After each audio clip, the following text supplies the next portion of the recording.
and asks to talk to Collingwood, but he isn't available. Later in the evening, Rick finds himself throwing up with blood included.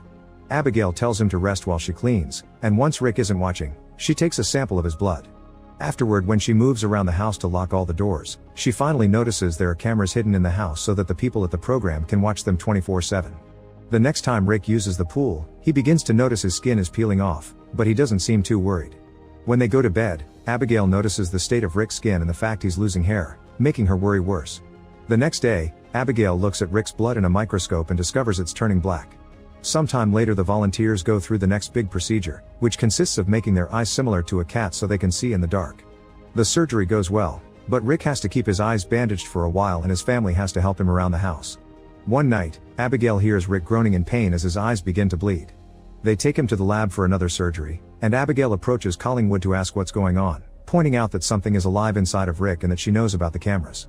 Collingwood explains that he didn't want the cameras, but they were an order from the Pentagon for security, and that Collingwood being blind is part of the process. He'll be fine in a few days.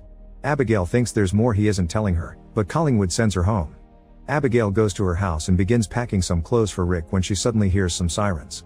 When she comes out, she discovers the army is surrounding Zane's home. She isn't allowed to come closer, but she still sees the terrifying sight that happens next. A mutated Zane throws Ryan through the window, instantly killing her. The soldiers break into the house and shoot at Zane, killing him too.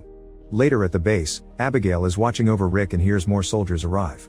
Since Collingwood will be busy dealing with this mess, Abigail takes the chance to take Rick's card key and go snooping.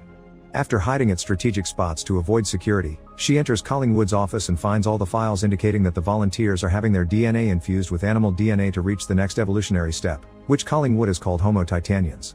Meanwhile, Collingwood is having a meeting with Colonel Solano and the people from NASA, who want to shut down the program and call it unproven science.